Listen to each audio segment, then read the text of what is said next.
নমস্কার বন্ধুরা, সঙ্গীতা ঘটক তানিয়াস কিচেনে সবাইকে স্বাগতম। আশা করি সবাই ভালো আছেন, আমিও ভালো আছি।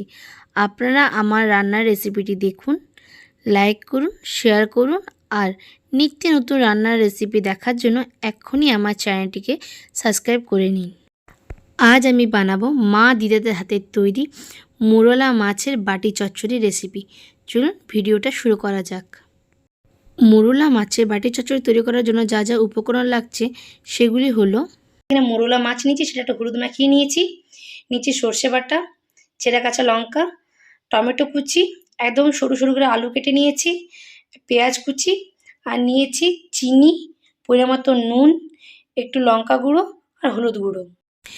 মোরলা মাছের বাটি চচ্চড়ি সাধারণত বাটিতেই তৈরি করা হয়, কিন্তু আজ আমি তৈরি করব একটি কড়াইয়ের মধ্যে। ওই জন্য আমি নিয়েছি একটা কড়াই। এরপর আমি এই কড়াইয়ের মধ্যে দিয়ে দেবো মোরলা মাছগুলো, এরপর দেবো আলু কুচি, এরপর দেবো পেঁয়াজ কুচি, এরপর দেবো টমেটো কুচি,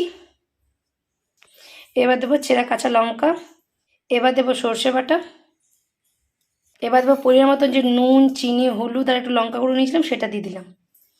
এবার দেবো এর মধ্যে দেবো একটু সর্ষের তেল।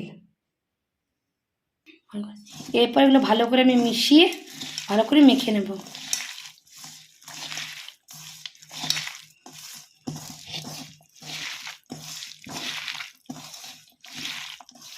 এই মাখার সময় আপনি বুঝতে পারবেন যে কিছু যদি পরিমাণ কম হয়ে থাকে সেটা আপনি এখানেই বুঝতে পারবেন।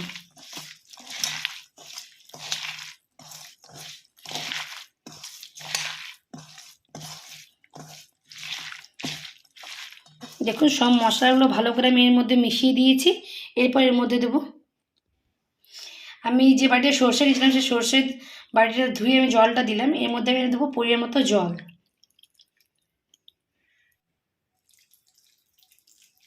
জলটা ঠিক পরিমাণে দিতে হবে, কারণ এই জলের মধ্যে এগুলো সব সেদ্ধ হবে।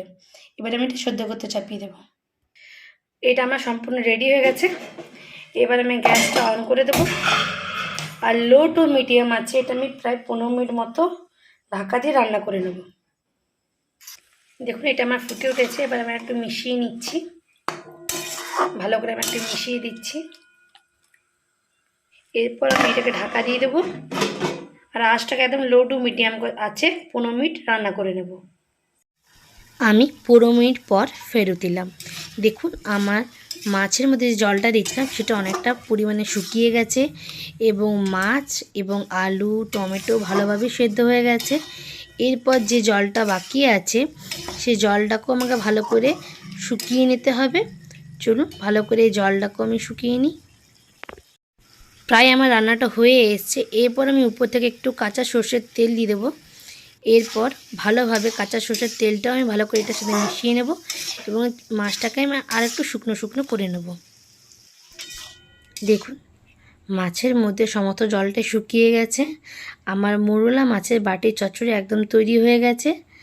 চলুন বন্ধুরা, এটা গরম গরম ভাতের সাথে গরম গরম মোরলা মাছের বাটির চচ্চড়ি খেতে তো দুর্দান্ত লাগবে। যদি আপনাদের আমার এই রেসিপিটা ভালো লেগে থাকে তো অবশ্যই আমার চ্যানেলটাকে সাবস্ক্রাইব করবেন, শেয়ার করবেন এবং লাইক করবেন। ফিরে আসবো আবার নতুন একটা রেসিপির সাথে। বন্ধুরা আজ এ পর্যন্ত, দেখা যাচ্ছে পরের রেসিপিতে। টাটা বন্ধুরা।